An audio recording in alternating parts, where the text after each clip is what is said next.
ध्यान दीजिए बाबू, कल हम लोग कहाँ तक हो गया था भैया? कल कहाँ तक हो गया था क्लास? आप लोग रिवीजन करते रहिए, आप लोग कम से कम याद कीजिए। कल हमने कहाँ तक पढ़ा के छोड़ दिया था? ब्रिटेन बोर्ड सम्मेलन, यह कब हुआ था? इसी के जवाब में किसको बनाया गया था? G77। उसमें लगभग 77 देश थे जो इसके खिलाफ थे। वो लोग सिर्फ गरीब देश और विकासशील देश, हम लोगों का देश कैसा है, विकसित है कि विकासशील है? विकासशील देश है, समझ गए ना? तो वो सिर्फ और सिर्फ अमीरों का दल था, ग्रुप था। कौन ग्रुप? कौन सम्मेलन हुआ था? G77। उसमें दोनों पे उसी का अधिकार था, जिसे जुड़वा संतान कहते हैं, जिसका नाम क्या है? एक का नाम है IMF और दूसरा का नाम है WB ना, वर्ल्ड बैंक। ये दोनों पर उसी का कंट्रोल था।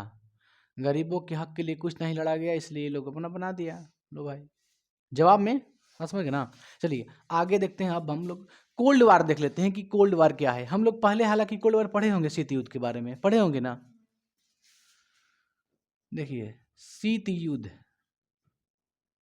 या इसी को कहते हैं क्या, कोल्ड वार।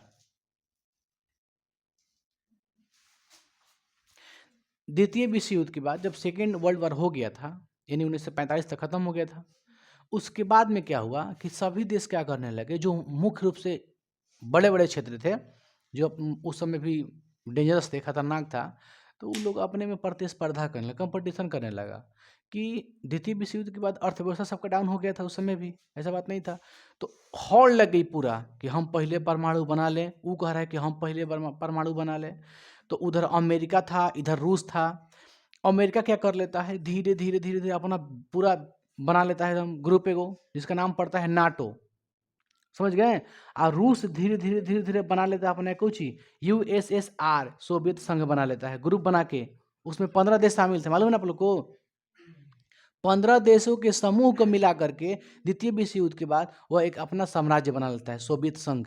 अमेरिका क्या बनाता है? नाटो। आज तक नाटो काम करता है, लेकिन रूस का विघटन हो गया था उस समय।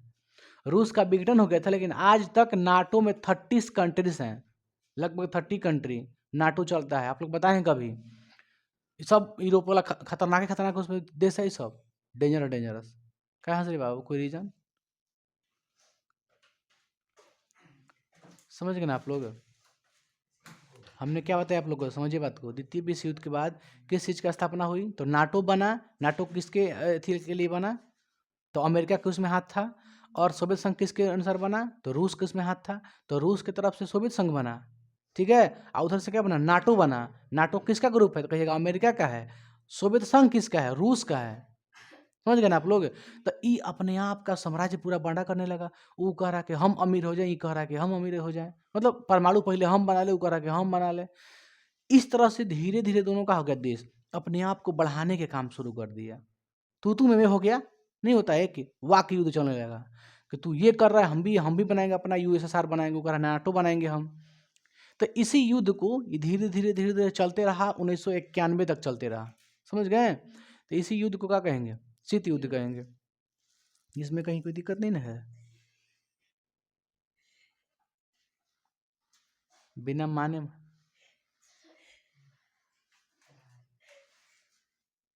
अरे जान, तो टोपी लगाने से बाल खड़ा हो जा रहे बाबू। रुकिए, खान बाबा लेखा करते हैं। 13 लाख कैसे खान सर लिखा मार दा कैसे चपका कैसे है, चूहे है से चूहे फट गया। अरे भाई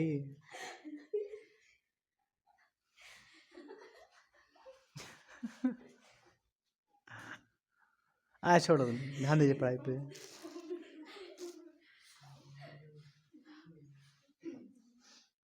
ध्यान दीजिए, ठीक है ना? चलिए आगे बढ़ते हैं। ध्यान दीजिए, आप लोग मजाक मत कीजिए, बीच में डिस्टर्ब करते हैं आप लोग। तो शीत युद्ध समझ गए ना? नाटो अमेरिका का, USSR किसका था? रूस का था। रूस का विघटन हो गया लगभग 15 देशों में। यानी जो शीत युद्ध यानी जो कोल्ड वार था, वो 1945 से स्टार्ट होता है और 1991 में खत्म हो जाता है। समझ गए आप लोग?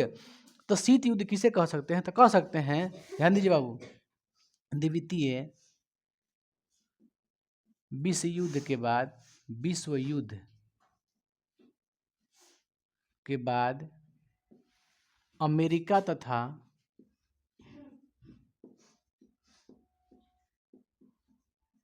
रूस के बीच होने वाले वाक युद्ध को, ठीक है,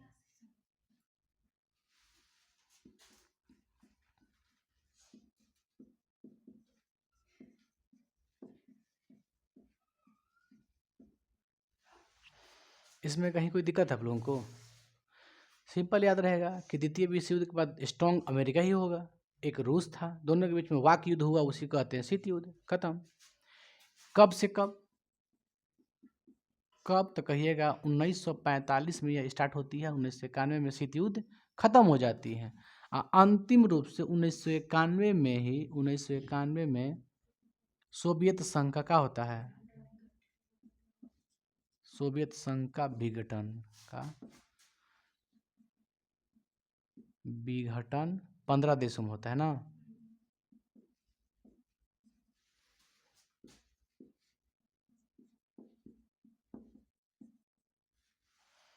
विघटन हो जाता है 15 देशों में 1991 में। एकदम इंपॉर्टेंट है, पूछता है आपसे कि सोवियत संघ का विघटन कब हुआ था? 1991। एकदम वेरी वेरी इंपॉर्टेंट। आगे बढ़ते हैं बाबू। देखिए उस समय जो देश था इसमें भी दो गुट हो गया था। एक हो गया था पूंजीवादी, है ना बाबू, और दूसरा हो गया था क्या? समाजवादी। तो ध्यान दीजिए, अमेरिका क्या था? पूंजीवादी था, और सोवियत संघ यानी रूस क्या था? समाजवादी था। तो दो गुट में उस समय दो गुट हो गया था। एक हो गया था पूंजीवादी और एक था समाजवादी। समझ गए? पूंजीवादी, ध्यान दीजिए, पूंजीवादी में कौन था? अमेरिका। पूंजीवादी देश कौन है? अमेरिका। इसमें कौन आएगा? रूस ना। रूस था। ध्यान दो बाबू, पूंजीवादी किसे कहते हैं समझ थोड़ा सा। पूंजीवादी में जो जो देश पूंजीवादी होता है उसमें सब कुछ क्या होता है? प्राइवेट। पूंजीवादी देश में सब कुछ क्या होता है? प्राइवेट। लेकिन इसका मतलब ये नहीं कि हम जब कह रहे हैं कि सब कुछ, तो सब कुछ आ जाएगा। कुछ ना सरकार का भी नियम होता है, जैसे कारखाना, फैक्ट्री, इंडस्ट्री, कंपनी, जो चीज़ है वो सब क्या है? प्राइवेट है। रेलवे जितना भी क्या है? प्राइवेट है। लेकिन जो उसमें कानून बनता है ना, कानून, वो कानून कौन बनाता है? गवर्नमेंट। गवर्नमेंट होती है सिर्फ और सिर्फ किस लिए? कानून बनाने के लिए, ताकि देश ना खत्म ना हो। पास में आप लोग ना। तो सब कुछ इसमें क्या होता है? प्राइवेट। इसमें क्या होता है? सब कुछ, सब कुछ प्राइवेट, यानी सब कुछ निजी, सब कुछ निजी संपत्ति होती है, मतलब निजी व्यक्ति के हाथों में होती है। जैसे हमारा कंपनी तो मेरा है, इसमें सरकार का कोई कंट्रोल नहीं है। हम लोग कैसा देश है? हमारे यहाँ का अर्थव्यवस्था कैसा है? मिश्रित है ना। मिश्रित अर्थव्यवस्था है यहाँ का, मैंने पूंजीवादी भी है, समाजवादी भी, सब कुछ मिला जुला के है यहाँ पे। चलिए, इसमें क्या होता है? सब कुछ, सब कुछ सरकारी।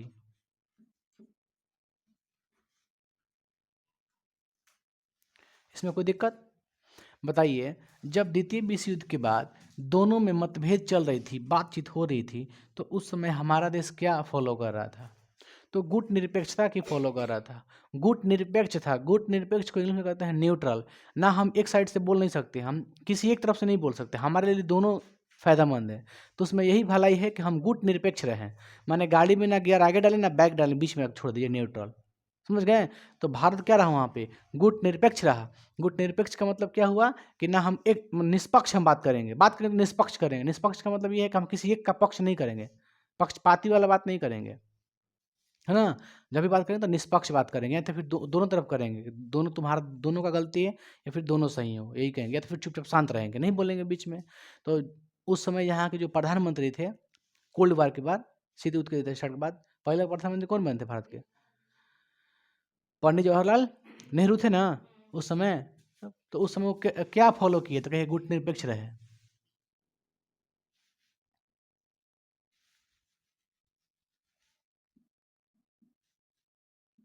शीत युद्ध के बाद, शीत युद्ध के दौरान भारत क्या था? भारत गुट निरपेक्ष था। गुट निरपेक्ष, समझ गए? उस समय प्रधानमंत्री कौन थे? पीएम पंडित जवाहरलाल नेहरू। समझ गए? पंडित जवाहरलाल नेहरू थे, गुट निरपेक्ष थे। ना हम नाटो की तरफ से हैं, ना हम यूएसएसआर की तरफ से, किसी की तरफ से नहीं है। नाटो किसका है तो कहिएगा अमेरिका का, सोवियत संघ किसका है? रूस का। एकदम याद रखिएगा। नाटो आज तक चलता है।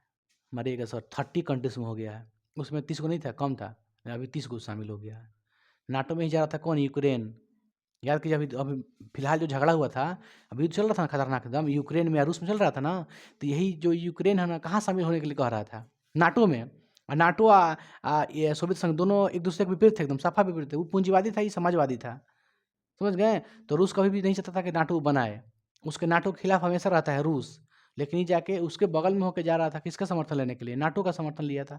इसलिए गुस्सा हो गया कि नाटो में जब भी हम समर्थन ले लेंगे तो उसका जितना भी सैनिक होगा उस ग्रुप का कहीं भी लग सकता है।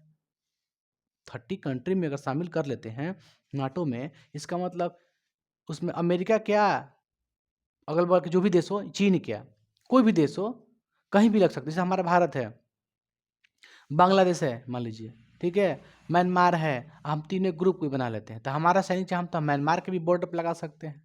तो उसी प्रकार नाटो भी है। नाटो में जो शामिल हो जाता है उसके बॉर्डर पर कोई भी सैनिक लग सकता है। जो नाटो का मेन अध्यक्ष होगा, जिसको देगा ऑर्डर कि तुम यहाँ जाके इस बॉर्डर पर लग जाओ, इस सीमा पर जाके लग जाओ, तो लग जाएगा वो। तो इससे रूस को दिक्कत हो गया, इसलिए कहा था कि ना ना ना, तुमको नाटो में शामिल नहीं होना है। हमारे दरवाजे पे, ठीक है, तुम्हारा घर है, तुम बैठो, दूसरा कोई आके काहे लिए बैठेगा? मैं समझ रहे हो ना, यही बात है। तो भारत भी क्या रहा? गुट निरपेक्ष रहा। आगे बढ़ते हैं बाबू। हम ये बता दिए आपको, पूंजीवादी बता दिए, समाजवादी बता दिए, और आगे पढ़ना है हम लोग को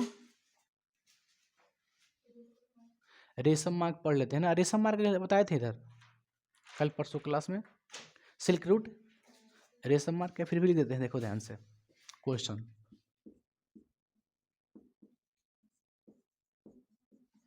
रेशम मार्ग को इंग्लिश में क्या कहते हैं?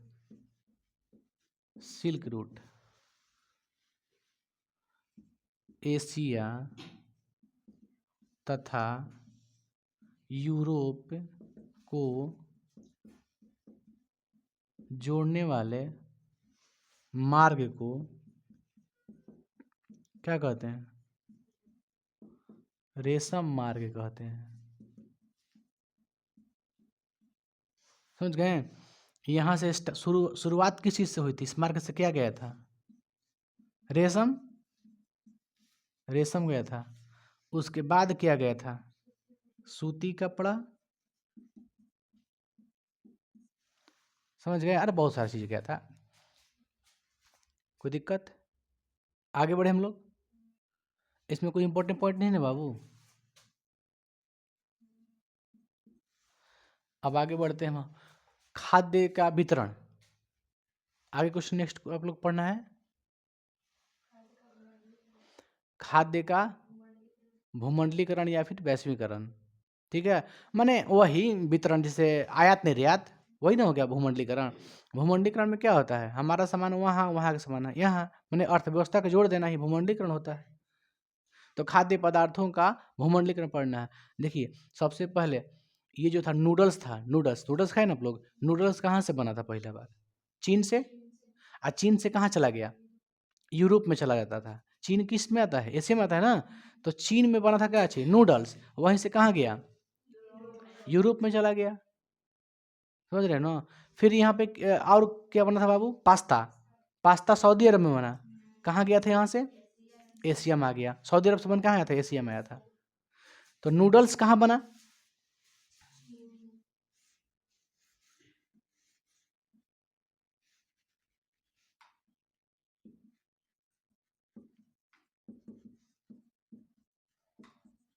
खाद्य पदार्थों का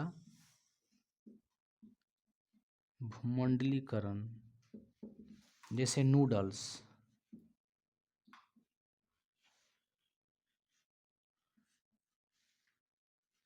लेते हैं बना कहाँ, चीन। चीन से गया, कहाँ गया, यूरोप में।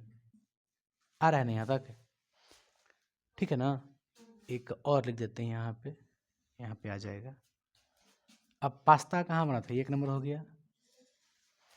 दूसरा, पास्ता कहाँ बना, सऊदी अरब ना।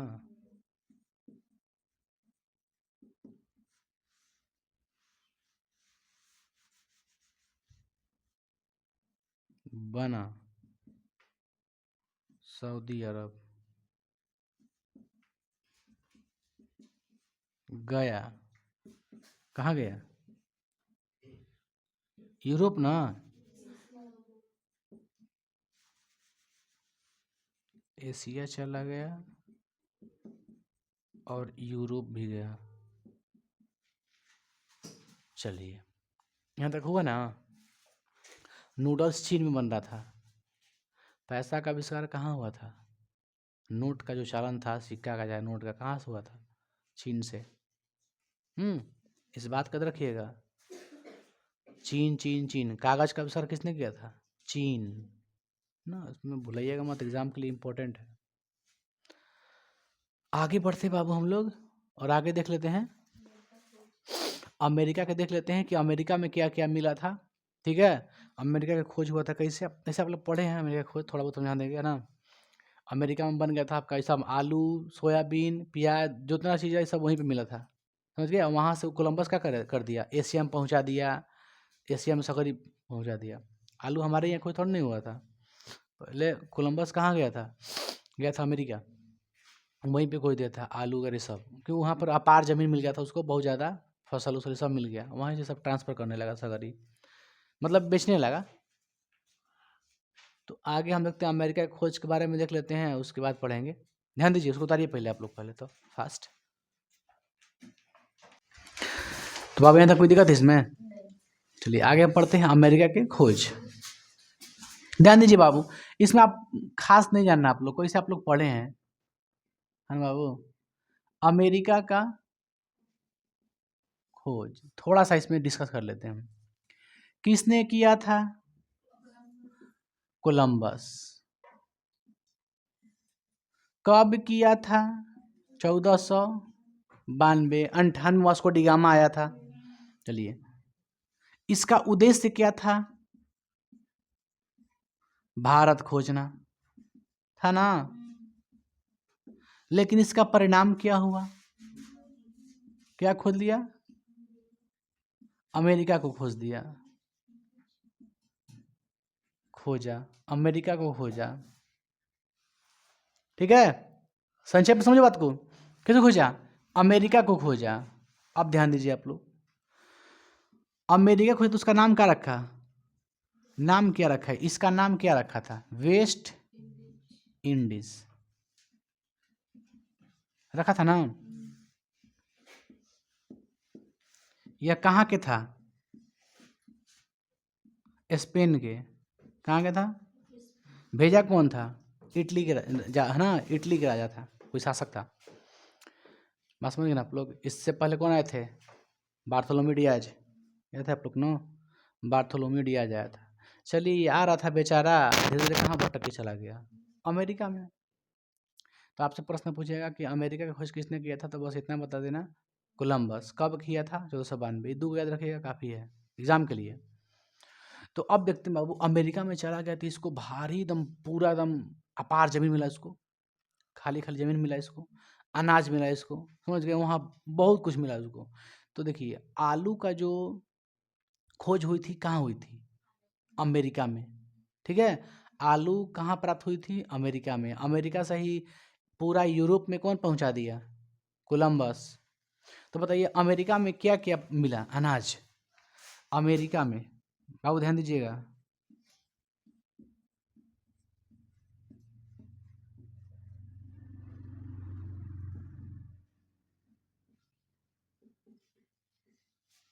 क्या क्या था बाबू, था आलू,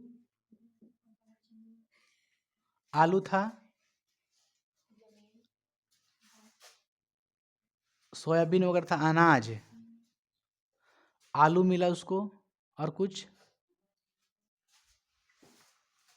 क्या है, अनाज, सोयाबीन इत्यादि। जमीन प्राप्त हुआ, ठीक है। ये सब हमको नहीं लिखना, बस मेन पॉइंट लिखना है हमको लिखना है हमको। अमेरिका में मिलने वाले अनाज, आलू था ना, अनाज सोयाबीन वगैरह सब था, सब कुछ था। नीचे में आपका रेट में लिखा होगा सबसे, क्या क्या था। हाँ, शकरकंद भी था।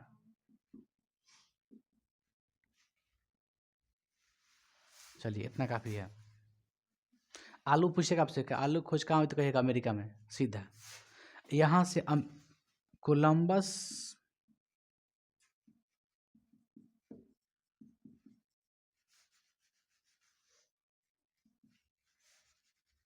कोलंबस ने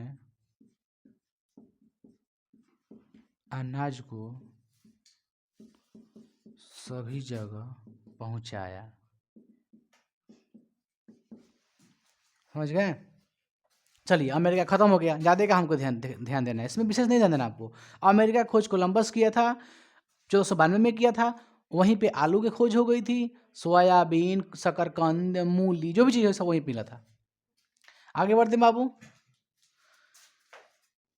नेक्स्ट क्वेश्चन पढ़ लेते हैं हम लोग। आर्थिक विनिमय के 3 गतिया प्रवाह, यही पढ़ लेते हैं।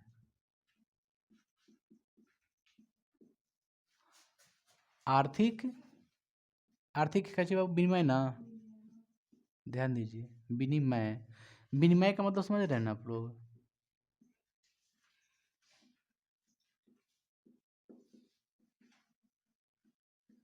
तीन स्रोत,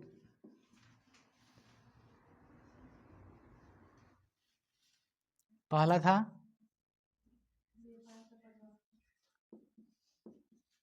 व्यापार का प्रवाह, और सेकंड था श्रम का प्रवाह, और थर्ड था आपका पूंजी का प्रवाह। मतलब देखिए, कहीं से भी मजदूर को लेके जाते थे, जैसे हम लोगों के ही देश से मजदूर को लेके आएगा ना जी, काम करवाने के लिए। व्यापार का प्रवाह हुआ, मतलब सामान यहाँ से लेके आ गया। पूंजी का प्रवाह, पैसा ले गया, सब संपत्ति ले गया यहाँ से लूट के। तो यही हो रहा था पहले। यही आपका 3 आर्थिक विनिमय के प्रवाह के 3 स्रोत। व्यापार का हो रहा था प्रवाह, श्रम, व्यापार, श्रम और पूंजी। इसमें कोई खास चीज़ नहीं है, समझ गए। 3 पॉइंट रखिएगा, हो सकता है पूछ दे आपसे एग्जाम में। आगे बढ़ते हैं, अब पढ़ लेते हैं बाबू कॉर्न लॉ। देखिए, कॉर्न लॉ लगाने का मुख्य कारण क्या था। ये लगा था कहाँ, ब्रिटेन में। कहाँ लगा था, ब्रिटेन में लगा था। कब, 1815 में। कब लगा था, 1815 में।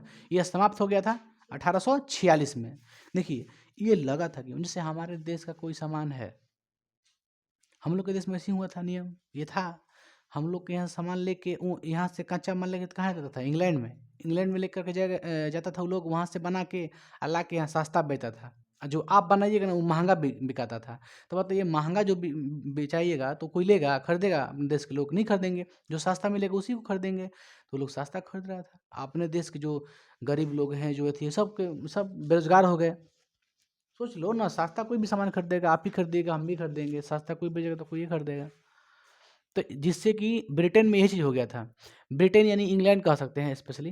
तो इंग्लैंड में ये चीज़ हो गया था, उसमें लगा गया था, कॉर्न लॉ लगा दिया गया था। रीज़न ये था कि वहाँ के जो ज़मींदार थे, जो किसान थे, जो गरीब लोग थे, उनकी सामान नहीं बिक रही थी। और नहीं बिकने का मुख्य कारण क्या था, आयातित जो था, जो आयात हो रहा था, जो सामान, जो मतलब जो बाहर से आ रहा था सामान, इनके तुलना में वो सामान क्या था, सस्ता था। इंग्लैंड में, जो ब्रिटेन में जो सामान बनता था, जो आयातित सामान था, मतलब जो बाहर से सामान आता था, तो उसमें अंतर क्या था कि जो आयातित सामान है उसमें क्या था, सस्ता था सामान। सस्ता होने के कारण क्या था, तो इंग्लैंड के जो सामान है, जो ब्रिटेन का सामान है, वो नहीं बिकता था। समझ गए। इसलिए क्या लगा दिया ब्रिटेन वाला ने, कॉर्न लॉ लगा दिया। कॉर्न लॉ, कॉर्न नियम एक हो गया, लगा दिया कि कोई भी अनाज लेके आएगा, कुछ भी लेके आएगा, ठीक है, उस पर क्या देना है, भारी टैक्स देना है आपको। माने आयातित टैक्स लगा दिया। आयात पर क्या लगा दिया, भारी भरकम में टैक्स। टैक्स लेगा ज़्यादा तो क्या करेगा, यहाँ लाके सामान क्या करेगा, महंगा बेचेगा। टैक्स इतना बढ़ाएंगे ना हम कोई भी देश आ रहा है हमारे देश में बेचने के लिए, हम जितना महँगा टैक्स करेंगे, अपना टैक्स लेंगे, वो तो देगा टैक्स, लेकिन सामान क्या करेगा? महँगा बेचेगा ना। अब बताइए वहाँ पे लगा दिए गए टैक्स, काहे लिए टैक्स लगाया गया? कि कोई अगर विदेशी सामान लेके बेचने के लिए ब्रिटेन में आता है, तो सामान क्या देगा? महँगा देगा, और उसके तुलना में हमारा क्या पड़ जाएगा? सस्ता पड़ जाएगा, तो हमारा सामान बिकने लगेगा। सोचिए, लेकिन जानते हो हुआ था क्या? ऐसा हुआ ही नहीं। ब्रिटेन तो लगा दिया टैक्स, भारी भरकम टैक्स लगा दिया, फिर भी उन लोग का जो सामान था, अब का दिमाग लगाओ, यहाँ पे उतना उत्पादन भी नहीं हो रहा था ब्रिटेन में, और जो बाहर से सामान आ रहा था, वो तो आके वो और महँगा हो गया, क्योंकि टैक्स लगा दिया गया, सामान महँगा हो गया। भारत का सामान अगर बिकेगा ना बाबू, ध्यान दीजिए आप लोग, कोई भी अगर विदेशी सामान आ रहा है, उस पे अगर हम टैक्स लगा दिए, तो वो सामान महँगा करेगा कि नहीं करेगा? ऑलरेडी अगर हम सामान बेचेंगे, तो जितना पहले बेच रहे थे, वही हम भी रेट लेंगे, वही रेट से बेचेंगे, तो हमारा तो सामान महँगा हो गया ना। बात समझ रहे आप क्या बोल रहे हैं? जैसे कहने का मतलब ये है, समझिए आप लोग, जैसे मान लो यहाँ पे कोई इंग्लैंड है, ठीक? यहाँ पे हमारा भारत है, यहाँ पे सामान आ रहा है लेके कोई, बेच रहा है 20 रुपये केजी, कोई भी चावल लेके आ रहा है, बेच रहा है 20 रुपये केजी। हमारे यहाँ जो उपज रहा है उसका दाम है 40 रुपये केजी है, समझ लो। अब हम बॉर्डर पर हमने क्या कर दिया? टैक्स लगा दिया। लगा दिया टैक्स ना। अभी जो 20 रुपये केजी बेच रहा था इंग्लैंड वाला, ये अब ये भारत में कितना का बेचेगा? टैक्स लगा दिया तो मान लो बेचेगा 40 के नहीं 45 के, ये भी 40 के बेचेगा, बेचेगा ना 40 के, 40 के जी बेचेगा। तो यहाँ जो यहाँ के आम मजदूर हैं, आम जो लेबर हैं, चाहे भारतीय से खरीदें और चाहे इंग्लैंड से खरीदें, दोनों में तो रेट सेम हो गया। महंगाई बढ़ा कि घटा? महंगाई बढ़ गया। आम लोग जो थे, जो गरीब लोग थे, उन लोग को जो पहले मिल रहा था 20 रुपये केजी, अब मिलेगा सीधा क्या रुपये केजी? 40 रुपये केजी। टैक्स तो आपने लगाया ना, लेकिन उसका असर जो नीच जाति के लोग हैं, जो छोट जाति के लोग हैं, जो गरीब लोग हैं, दलित लोग हैं, उनको ज़्यादा डिपेंडेंट, उसको ज़्यादा दिक्कत हुआ, क्योंकि महंगा हो गया सामान।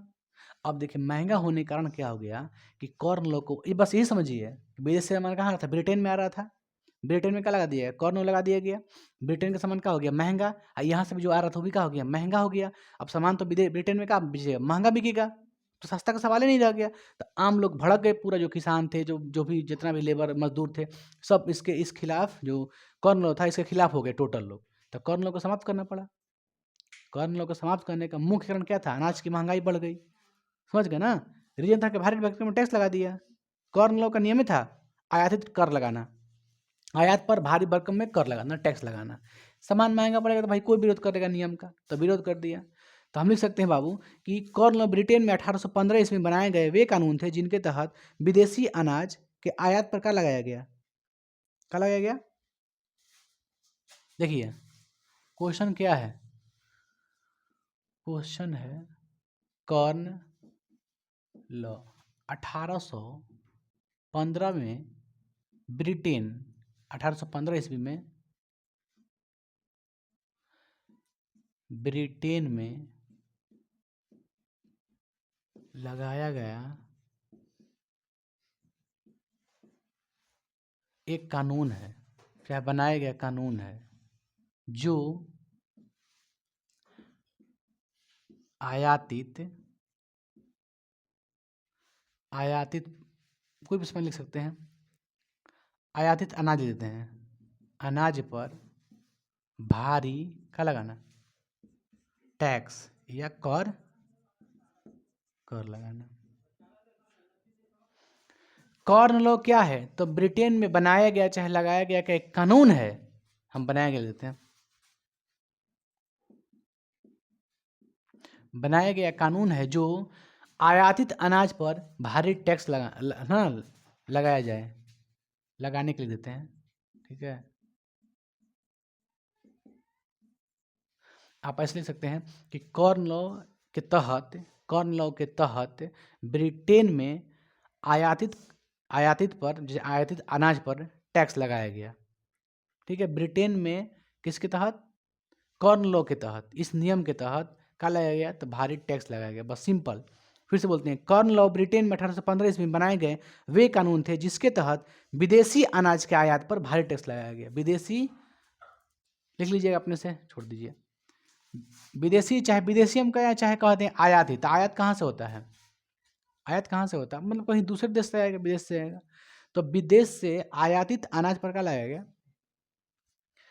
देखो 1815 ईस्वी में ब्रिटेन में बनाया गया एक कानून है जिसके तहत तहत विदेशी अनाज पर क्या लगाया गया, आयातित टैक्स लगाया गया। बस इसकी समाप्ति कब हुई, समाप्ति नहीं लिखेंगे, छोड़ दो।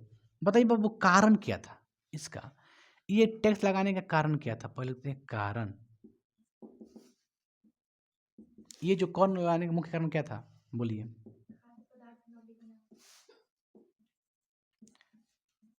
क्या ब्रिटेन का खाद्य पदार्थ बिक रहा था, नहीं बिक रहा था, खाद्य पदार्थ का न बिकना। सेकंड, आयात भोजन सस्ता होने के कारण बिकना। आयातित जो भोजन था, जो अनाज था, क्या था, सस्ता था, इसलिए वो बिक रहा था। यहाँ पे जो सामान था महंगा था, नहीं बिक रहा था, इसलिए लगा दिया गया कॉर्न लॉ, खाद्य पदार्थ न बिकना। यहाँ के जो अनाज था ना, मतलब ब्रिटेन का, वहाँ का सामान नहीं बिक रहा था, समझ गए, इसलिए नियम को लगाया गया। अच्छा, इस नियम को लगाने से दिक्कत क्या हुई, लगा दिए, दिक्कत क्या हुई, अनाज महंगा होगा कि नहीं होगा, अनाज। तब परिणाम इसका लिखेंगे, अगला बार परिणाम लिखेंगे, उसके बाद इसको समाप्त कर देंगे, मतलब कॉर्न लॉ को समाप्त कर देंगे, चैप्टर नहीं बोल रहे हम, कॉर्न लॉ को समाप्त कर देंगे 1846 में। इसको पहले उतारिए थे आप लोग, बोल दें, ठीक है, लिखो कॉर्न लॉ, लिखिए लिखिए लिखिए। तो कॉर्न लॉ ब्रिटेन में 1815 ईस्वी में बनाए गए वे कानून थे जिनके तहत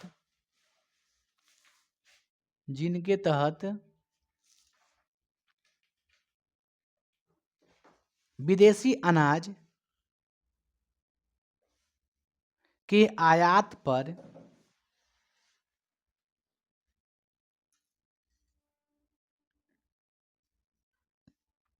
भारी कर लगा दिया गया था।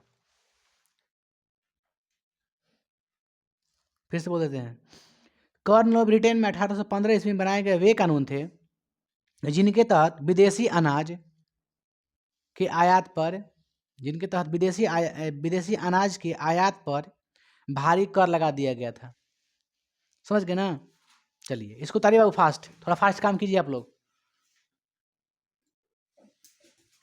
ध्यान दीजिए बाबू। अब तो हम लोग कॉर्न लॉ लगा दिए हैं, कहाँ पे लगा दिए हैं, ब्रिटेन में। एग्जाम में पूछेगा आपसे कॉर्न लॉ कहाँ लगा था, तो कहिएगा ब्रिटेन में। किस लिए लगा था, आयात पर टैक्स बढ़ाने के लिए। जो विदेशी सामान आ रही थी ब्रिटेन में, मतलब जो आयातित वस्तुएं हैं, उस पर लगाया गया भारी भरकम में टैक्स, ताकि हमारा सामान बिक सके, जिस कारण क्या हो गई, महंगाई बढ़ गई। समझ गए। तो अब आते हैं कॉर्न लगा देने से वहाँ पे क्या असर पड़ता है, क्या परिणाम उसका होता है ना बाबू। क्वेश्चन ये रहा, कॉर्न लॉ के परिणाम। पहले बताइए, अनाज क्या हो गया, महंगा हो गया, कोई दिक्कत है, अनाज क्या हो गया, महंगा हो गया। मजदूरी का बढ़ने का हो गया, दबाव बढ़ गया, मजदूरी बढ़ाने का दबाव, मजदूरी बढ़ाने का दबाव। रीजन क्या है, अरे मजदूरी बढ़ेगा तब तो हम सामान खरीद पाएंगे, नहीं तो कैसे खरीद पाएंगे, कोई दिक्कत इसमें। और आगे बढ़ते हैं, उद्योग के क्या होने लगा, नुकसान, उद्योगों का,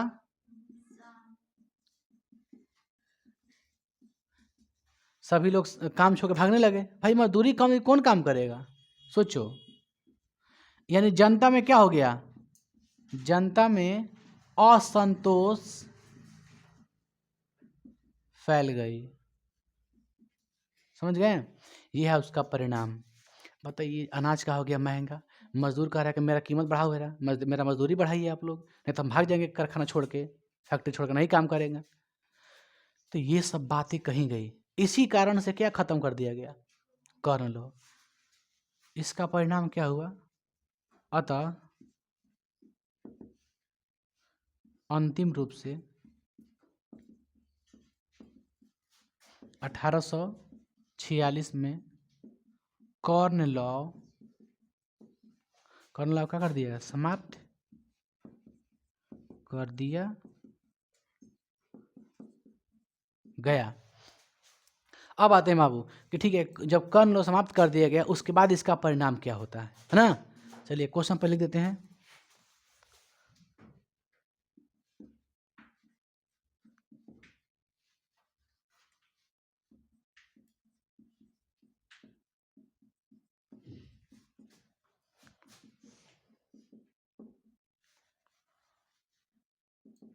बाद का,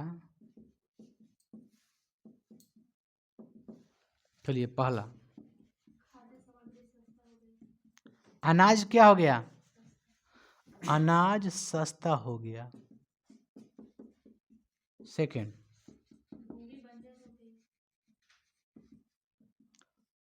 भूमि भी बंजर हो गई। बाबू तो आ रहा है।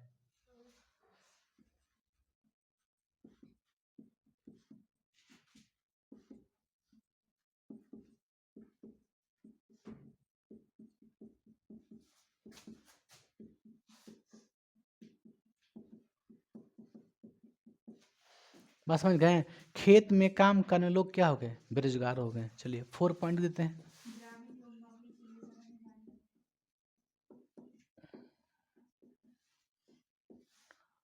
नौकरी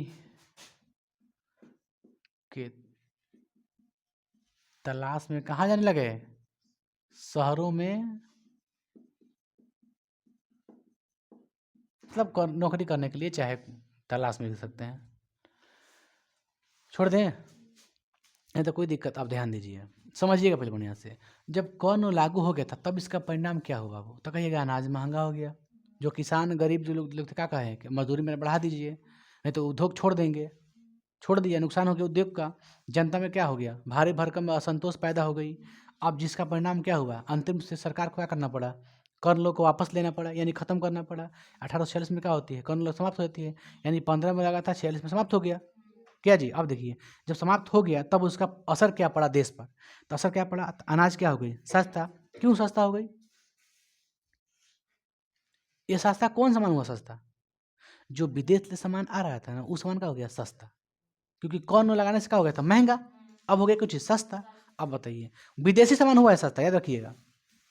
अब बताओ, भूमि का हो गया बंजर। का हो गया? बंजर। रीजन क्या है? भाई विदेशी सामान हम लोग खरीद रहे हैं। हम कहाँ से काची खरीद रहे हैं? हम विदेशी सामान खरीद रहे हैं। जब हम विदेशी सामान खरीदेंगे तो हम अपने खेत में काहे लिए उपजाएंगे? अरे खेत में उपजा पर रहे हैं, 50 रुपये किलो ले नहीं रहा है कोई, 50 रुपये किलो, वहाँ से 20 रुपये किलो आ रहा है, हम लोग ले रहे हैं।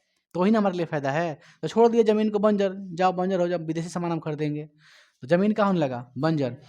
अच्छा, खेत में काम करने वाले लोग क्या हो गए? बेरोजगार हो गए। भाई खेती नहीं, बेरी काम नहीं करेगा, क्योंकि कौन लोग समाप्त कर दिया गया। अब सस्ता सामान मिलेगा, विदेशी सामान। ग्रामीण लोग नौकरी की तलाश में कहाँ चल दिए? शहरों में चल दिए।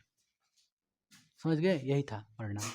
अब आगे पढ़ लेते हैं। धन निष्कासन सिद्धांत, इसमें कोई पॉइंट्स नहीं है, अब काफी इतना है। देखिए, धन निष्कासन अगला क्वेश्चन आप लोग का है, बहुत वेरी वेरी इंपॉर्टेंट, याद रखिएगा बाबू। धन निष्कासन सिद्धांत हम अपने से मुख्य पढ़ा दिए ना। धन निष्कासन, धन निष्कासन जो सिद्धांत है, समझिएगा मेरे बात को ध्यान से। इसको कब लाया गया? किन के अनुसार लाया गया? दादा भाई नौरोजी के अनुसार इसके खिलाफ हुए। और किसके खिलाफ? अब कब हुई थी? 2 मई 1867 को। रीजन सुनिए क्या था इसमें? धन का निष्कासन हो रहा था। इनसे भारत था ना, भारत से अंग्रेज क्या कर रहे थे? यहाँ से धन लेके जा रहे थे, लेकिन भारत कुछ नहीं दे रहे थे। अरे कम से कम धन लेके कुछ लेके गया, संपत्ति लेके गया वहाँ से, तो उसके बदले में हमको कुछ ना कुछ देना चाहिए तुमको ना। तो इसी के खिलाफ दादा भाई नौरोजी ने एक पुस्तक में लिखा था इसके खिलाफ, कि धन निष्कासन के सिद्धांत के खिलाफ लिखे थे कि धन में सिर्फ लेके स्थानांतरित तो होता है, बट वहाँ से कुछ हमको फायदा नहीं होता है। बस समझ रहे हैं आप लोग ना? मैंने एक देश से धन का क्या हो गया? स्थानांतरण गया, दूसरा जगह गया, लेकिन वहाँ से हमको कुछ मिला ही नहीं। वो ये धन निष्कासन का सिद्धांत है। समझ गए? इसके खिलाफ कौन हुए थे? दादा भाई नौरोजी। उनकी एक पुस्तक बहुत पहले ही हम लिखवा दिए आप लोग को, the poverty and un British rule in India. समझ गए ना? ये पुस्तक थी, यही पुस्तक में लिखे थे। और वो बोले भी थे कि वार्षिक जो उस समय का जो वेतन था 20 रुपया था। वेरी वेरी इंपॉर्टेंट, एग्जाम में पूछेगा आपसे कि दादा भाई नौरोजी के अनुसार वेतन कितना था? 20 रुपया, एकदम याद रखिएगा। चलिए हम लिखते हैं धन निष्कासन सिद्धांत। इस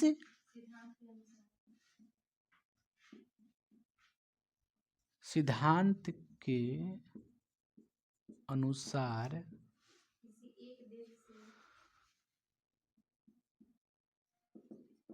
किसी एक देश से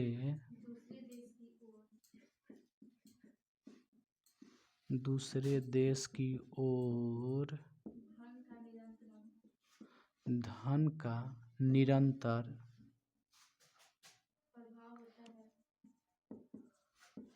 प्रवाह होता है,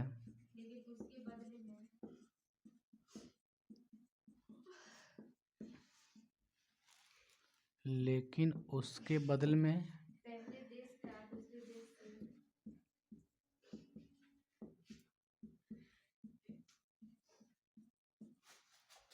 हट यहाँ से, पहले देश का दूसरे देश से कुछ लाभ या प्राप्त नहीं होता है। अर्थात पावर ऑफ चेंज,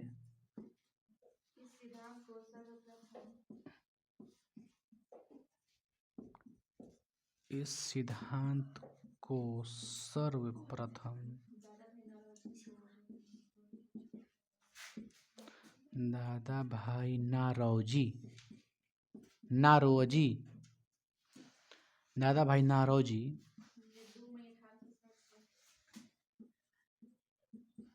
2 मई 1867 को लंदन में ईस्ट इंडिया संगठन बोलिए मत, संगठन के बैठक प्रस्तुत किया। बात समझ गए? धन निष्कासन समझ गए? धन का निष्कासन हो रहा है, मतलब एक स्थान से, एक देश से दूसरे देश में जा रहा है, लेकिन उसके बदले हमको कुछ नहीं मिल रहा है। इसी के खिलाफ कौन हुए? दादा भाई नौरोजी। उन्होंने कहाँ बैठक में, किस बैठक में भाग लिया? ईस्ट इंडिया के संगठन के बैठक में भाग लिया। कहा कि ऐसा नहीं होना चाहिए, अगर आप कोई सामान चाहे कच्चा माल चाहे जो भी चीज़ ले रहे हैं उसके बदले में कुछ ना कुछ आपको देना चाहिए। इसके खिलाफ हुए थे। उन्होंने दादा भाई नौरोजी का पुस्तक है the British the poverty and un British rule in India, इसका तो उन्होंने बताया कि वार्षिक जो वेतन था उस समय कितना था? 20 रुपये थे। आगे बढ़ जाते हैं बाबू हम लोग।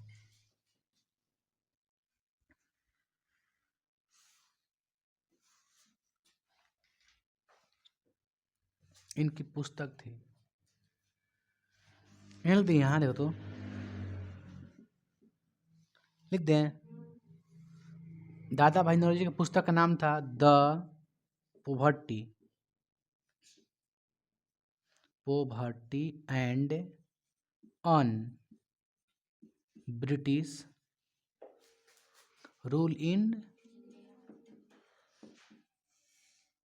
इंडिया के अनुसार, हन बाबू, के अनुसार वार्षिक वेतन 20 रुपये लिख दें। आ रहा है जी?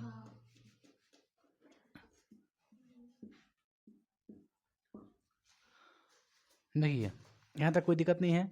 फिर से बताएं धन निष्कासन, समझिए फिर से। इस सिद्धांत के अनुसार किसी एक देश से दूसरे देश की ओर धन का निरंतर क्या होता है? प्रवाह होता है, मतलब स्थानांतरण होता है। निरंतर क्या होता है? प्रवाह, प्रभावना। धन का निरंतर प्रवाह होता है, लेकिन उसके बदले में पहले देश का दूसरे देश से कुछ लाभ या प्राप्त नहीं होता है। अर्थात इस सिद्धांत को सर्वप्रथम दादा भाई नौरोजी ने 2 मई 1967 को लंदन में ईस्ट इंडिया कंपनी के संगठन या बैठक में प्रस्तुत किया था। उन्होंने कहा कि जो वेतन 20 रुपये है उसको बढ़ाया जाए, सीधी सी बात है। यही बोलते, कोई खास नहीं था इसमें। धन निष्कासन सिद्धांत किसने दिया था कहिएगा? इसके खिलाफ कौन हुए थे? दादा भाई नौरोजी। एकदम इम्पोर्टेंट है इस पॉइंट को। यहीं तक क्लास हम आज का चलाएंगे, आगे कल हम आप लोगों को बताएंगे। इसमें कहीं कोई दिक्कत है? कल आप लोगों का चैप्टर पूरा का हो जाएगा, ये खत्म हो जाएगा, चैप्टर 7 पूरा एंड हो जाएगा। इसको उतारिए आप लोग, पहले उतारो।